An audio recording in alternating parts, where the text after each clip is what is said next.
Welcome to another episode of Quarantine Cooking. Today we're gonna do some turkey burgers. So really simple recipe. I just thought it was a good variation. I've seen tons of recipes for salmon burgers, and salmon's really just not my thing. Tuna's a little bit leaner. I think it tastes a little bit better. I don't know, maybe it's not as fishy, but really like this recipe. I cooked it once last week, and I'm gonna kind of tweak it for you guys today. I'm gonna be doubling it because your boy stays eating. But as you can see, pretty simple ingredient list here. We've got our tuna. I'm not gonna use all this tuna because that'd be a ton. Eggs and some ground up saltines, our mayonnaise, and then our celery. The only thing I don't have here is buns to serve it on. There is an additional dill sauce included with this recipe if you guys want to have like a good topper for the burger, but I've just used either mustard or ranch is actually pretty good on it too. I just not really interested in making a dill sauce. I'm probably not gonna end up eating it anyways. So waste not, want not, right? But I'm gonna take you guys through the assembly, which is really simple. Just like give you guys a couple of my thoughts while I'm doing it. Take you guys how I'm gonna actually cook it here on the stove. And then hopefully you guys can enjoy it too. Let's get in. All right, so we're gonna assemble the patties, assemble the mix for the patties. So the first thing, very important step, is drain the water from your tuna. And make sure it's tuna in water because you don't want the oil. Really and truly, you want as little liquid going into the meat mixture as possible, at least from the tuna, because what ends up happening is if the mixture is too soggy, you go to make it into a patty and put it on your pan or whatever you're cooking it in, and it's just gonna fall apart and not hold its burger shape, and it'll be like tuna spaghetti or taco meat. If you hear my cats, it's because they're psychos and they love tuna. But I'm gonna finish up chopping up the celery. We're gonna add in the tuna. We'll add in our eggs, a little bit of mayonnaise. If you have saltines, that's actually the best way to do this. It's really good. It's just, you can get it really, really fine, and it draws up all the excess moisture and then kind of acts as like a binding agent for the mixture itself. So get your blender out, blend these suckers up, 1 to 1.5 cups. It's more, I would make sure you have a little bit extra so that way you can kind of add it in, and then as the mixture kind of dries up or like gets to the desired texture or consistency, then you can stop adding it. So I'll take you guys through that here in a second. I'm gonna finish putting all these ingredients together, and then we're gonna throw it in this bowl. So we've got all like the wet ingredients and the celery in here. Now I'm gonna start mixing in the breadcrumbs. And like I said, you could do like the majority of what you ground up or blended up, add it in, mix it, see how viscous or thick it is, if it's gonna hold together, and then kind of slowly add as you need. So we're gonna dump our first little bit in. Like I said, probably gonna end up eating most of it. Trusty spoon, and we'll get after it. So we'll mix it up. Again, I'm doubling the recipe because I'm cooking for the week and I'm also cooking for me and Katie. So we're gonna give this a good old mix. And I forgot to mention too, the celery may seem kind of like an odd, like, okay, you know, like sometimes people add onions to burgers.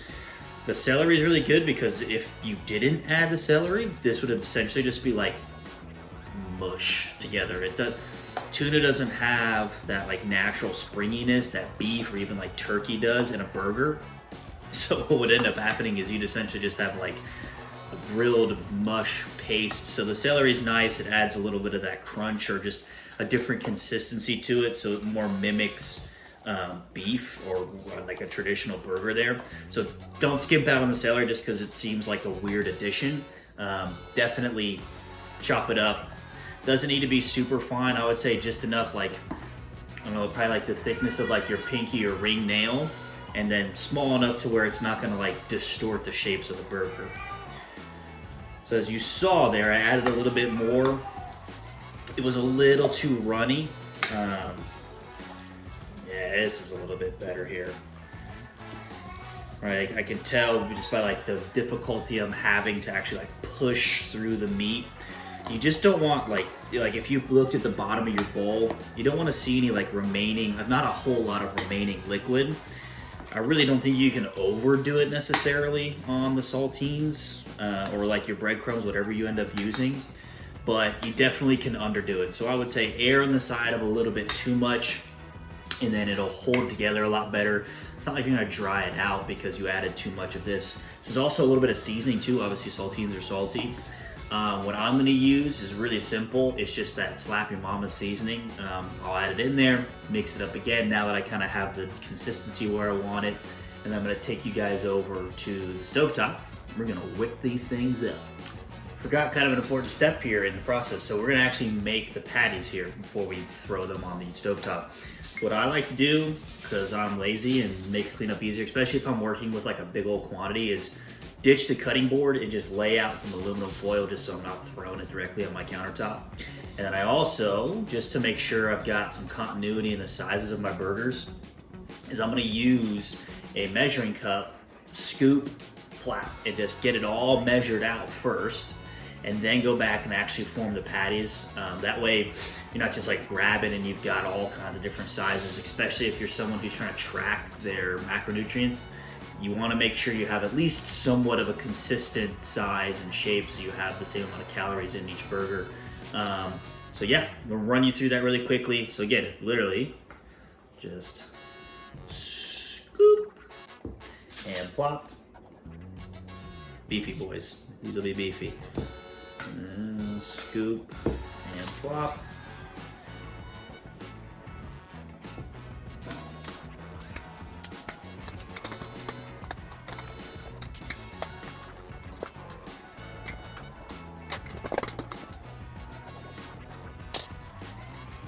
That's tomorrow, and that is it for us today. And we will leave you with a... I can't do it. We'll do it live. Okay. Oh, no. We'll do it live. Fuck it. Do it live. I'll write it, and we'll do it live. And thing sucks. 5, 4, 3. That's tomorrow, and that is it for us today. I'm Bill O'Reilly. Thanks again for watching. We'll leave you with Sting and a cut off his new album. Take it away.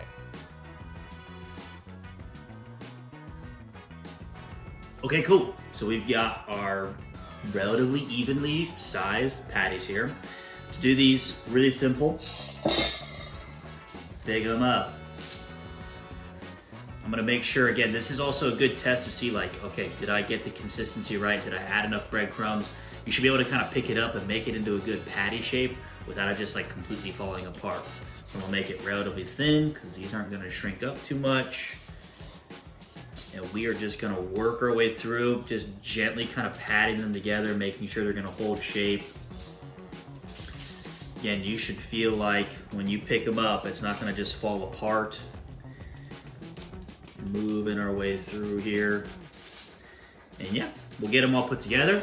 We'll go over to the stove, fry them up.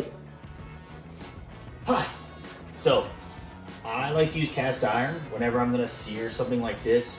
I just find that the sear in a cast iron pan's a lot just good, I guess is the word for it. But this is already kind of oiled up. I might add a little oil as we go here. Luckily, like I said, these have just a little bit of liquid in them, so they shouldn't stick super bad. The trickiest part is getting them from here to there. What I found last time I did this recipe was just to actually like scoop them off this aluminum foil with the spatula that I'm using to flip them, and then gently kind of slide them in here, and I'll show you guys how I do that. But as far as getting this thing warm, get it hot. Searing them quickly is going to be important because this is already cooked, right? I mean, it's like you could eat it raw, or not raw. You could eat it out of the can. It's more important to just get this thing to hold together so that when you go to actually eat it and enjoy it like a burger, it eats like a burger. So get this thing hot, allow it to like really quickly bind that stuff together. Don't mind this crazy ass cat behind me. She wants the tuna, man. She wants the tuna. So we'll get this thing hot and we'll jump back in. Don't mind my skills. All right, so this thing is getting warm. I can start to see like little smoke trails coming off the oil that's like residual on the pan. So I started it high just to get it hot. I'm gonna bump it down like medium high. And then now, get these bad boys into this bad boy.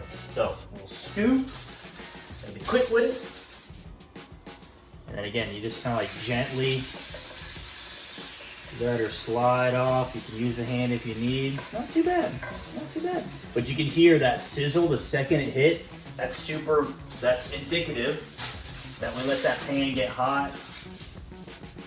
They're hot enough to like quickly sear these things so they stay together, especially because we gotta flip them. Let's see, can I go 3 for 3? Uh-oh.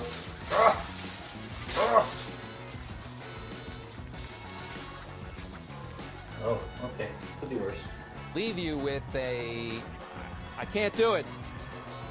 We'll do it live. Okay. No. We'll do it live. Fuck it. Do it live.